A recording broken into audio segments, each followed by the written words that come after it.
പാക് അധിനിവേശ കശ്മീരിൽ നിരോധിച്ച ജനകീയ കൂട്ടായ്മയായ ജോയിന്റ് അവാമി ആക്ഷൻ കമ്മിറ്റി പ്രവർത്തകരും പാകിസ്ഥാൻ സുരക്ഷാ സേനയും തമ്മിലുണ്ടായ കടുത്ത ഏറ്റുമുട്ടലിൽ 11 പേരാണ് കൊല്ലപ്പെട്ടത്.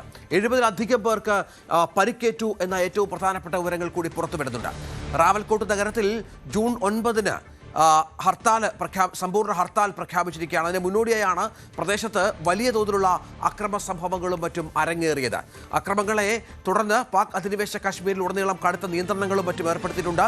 മൊബൈലും ഇന്റർനെറ്റ് നിരോധനവും മറ്റും ഏർപ്പെടുത്തിയ പശ്ചാത്തലമുണ്ട്. നേരത്തെ ഇതിൻ്റെ ഒരു പ്രകോപനമായത് 4 പോലീസുകാർ ഈ അക്രമികളുടെ വെടിയേറ്റ് പോലീസ് ഉദ്യോഗസ്ഥരും ഒരു വഴിയാത്രക്കാരനും കൊല്ലപ്പെട്ട സാഹചര്യമുണ്ടായി. തുടർന്നാണ് സുരക്ഷാ സേന പ്രത്യാക്രമണങ്ങൾ നടത്തുകയും 6 പ്രതിഷേധക്കാർ കൊല്ലപ്പെടുകയും മറ്റും ചെയ്തത്. അതുമാത്രമല്ല, ഈ മേഖല പാകിസ്ഥാന്റെ അധീനതയിലുണ്ട്. വലിയ തൊഴിലില്ലായ്മയുടെ പ്രശ്നമുണ്ട്, അവിടെ വലിയ വിലക്കയറ്റത്തിന്റെ പ്രശ്നമുണ്ട്. ഇതിനെതിരെ ജനങ്ങൾ പ്രതിഷേധത്തിലാണ്.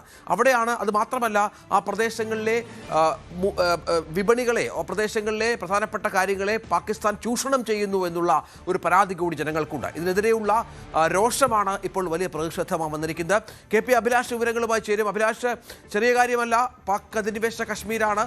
അവിടെ ഭരണകൂടത്തിന് ഒരുപക്ഷെ നിയന്ത്രിക്കാനാവാത്ത വിധം കലാപം അവിടെ ഉണ്ടാകുന്നു എന്നുള്ളതാണ് മനസ്സിലാക്കേണ്ടത്. രഞ്ജിത്ത്, പാക് അധിനിവേശ കശ്മീരിൽ ഇപ്പോൾ കനത്ത ജാഗ്രതയാണ് തുടരുന്നത്. രഞ്ജിത്ത് സൂചിപ്പിച്ചതുപോലെ തന്നെ ഇന്ന് അവിടെ വലിയ പ്രതിഷേധം ആണ് ആഹ്വാനം ചെയ്തിരുന്നത്.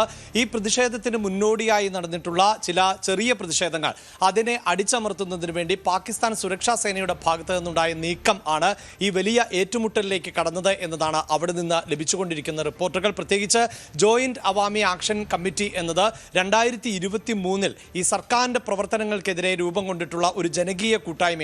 ആ ജനകീയ കൂട്ടായ്മ ഇതിനു മുമ്പ് പാകിസ്ഥാനിൽ നടത്തിയിട്ടുള്ള പ്രതിഷേധങ്ങൾ എല്ലാം തന്നെ വിജയിക്കുകയാണ് ചെയ്തിട്ടുള്ളത്. ഇപ്പോൾ ഈ ജനകീയ കൂട്ടായ്മ ഹർത്താൽ നടത്തുന്നത്, അതായത് പാകിസ്ഥാനിലെ വിലക്കയറ്റത്തിനും അതോടെ വൈദ്യുതി ചാർജിനും ഇന്ധന വിലവർദ്ധനവിനും തൊഴിലില്ലായ്മയ്ക്കും എതിരെ ആണ് എന്നുള്ളതാണ്. ഈ ഹർത്താലിനെ മുന്നിൽ കണ്ടുകൊണ്ടുള്ള നടപടിയായിരുന്നു സുരക്ഷാ സേനയുടെ ഭാഗത്ത് നിന്നും ഉണ്ടായത്. ഇപ്പോൾ സുരക്ഷാ സേന പറയുന്നത് കഴിഞ്ഞ ദിവസം ഇവർ റാവൽകോട്ടിലെ ഒരു ആശുപത്രിയുടെ മോർച്ചറിക്ക് മുന്നിൽ തടിച്ചുകൂടുകയും അവിടെ പ്രതിഷേധം നടത്തുകയും ചെയ്തു. ആ പ്രതിഷേധക്കാരെ പിരിച്ചുവിടുന്നതിന് വേണ്ടിയുള്ള നടപടിയാണ് പോലീസിന്റെ ഭാഗത്ത് നിന്ന് ഉണ്ടായത്. അങ്ങനെ സുരക്ഷാ സേന ലാത്തി വീശിയ സമയത്ത് ഈ അവാമി പ്രവർത്തകർ അവിടേക്ക് പെട്രോൾ ബോംബ് എറിയുകയും അങ്ങനെയാണ് ഈ സംഘർഷം ഉണ്ടായത് എന്നതാണ്. എന്തായാലും ഏറ്റുമുട്ടലിൽ 4 സുരക്ഷാ ഉദ്യോഗസ്ഥരും ഒരു വഴിയാത്രക്കാരനും കൊല്ലപ്പെട്ടിട്ടുണ്ട്. മറ്റെല്ലാവരും തന്നെ ഈ പ്രതിഷേധത്തിന്റെ ഭാഗമായി എത്തിയവർ ആണ്. നേരത്തെ രഞ്ജിത്ത് സൂചിപ്പിക്കുന്നത് പോലെ തന്നെ ഇത് തീവ്രവാദ നിരോധന നിയമപ്രകാരം നിരോധിക്കപ്പെട്ടിട്ടുള്ള, അതായത് പാകിസ്ഥാനിൽ നിരോധിക്കപ്പെട്ടിട്ടുള്ള ഒരു ജനകീയ കൂട്ടായ്മയാണ് എന്നതാണ്.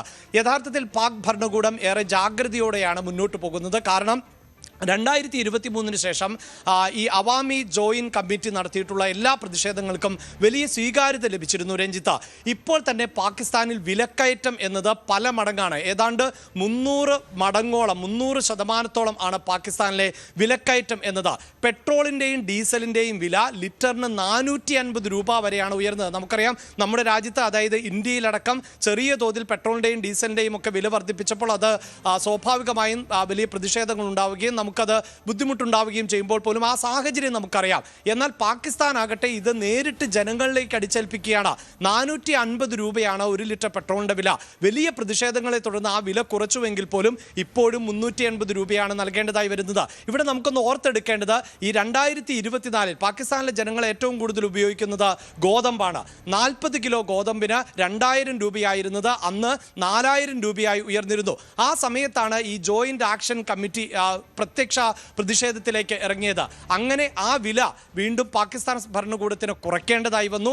ഒപ്പം വൈദ്യുതി നിരക്ക് കുറയ്ക്കേണ്ടതായി വന്നു. മറ്റൊരു കാര്യം എടുത്തു പറയേണ്ടത്, 2025 ഒക്ടോബർ മാസത്തിൽ പാകിസ്ഥാനിൽ 1 കിലോ തക്കാളിയുടെ വില 600 രൂപ ആയിരുന്നു എന്നുള്ളതാണ്. അതായത് എപ്പോഴൊക്കെ രാജ്യത്ത് പ്രതിസന്ധി ഉണ്ടാകുന്നോ ആ പ്രതിസന്ധി ജനങ്ങളിലേക്ക് നേരിട്ട് അടിച്ചേൽപ്പിക്കുക, ഏതെങ്കിലും തരത്തിലുള്ള ഒരു മുൻകരുതൽ നടത്താതിരിക്കുക, കരുതൽ ശേഖരമില്ലാതിരിക്കുക, ഇങ്ങനെ ഭരണകൂടം വലിയ തോതിൽ അഴിമതി നടത്തുന്നു. അന്ന് 600 രൂപയിലേക്ക് തക്കാളിയുടെ വില ഉയർന്നപ്പോഴും ഈ ജോയിന്റ് ആക്ഷൻ കമ്മിറ്റി തെരുവിലേക്ക് ഇറങ്ങിയതാണ്. പ്രത്യേകിച്ച് ഈ പ്രാദേശികമായ ഒരു പിന്തുണ ഈ ജോയിന്റ് ആക്ഷൻ കമ്മിറ്റിക്ക് ലഭിക്കുന്നു എന്നതാണ്. റാവൽകോട്ട് മേഖലയിൽ വലിയ സ്വാധീനമാണ് അവർക്കുള്ളത്.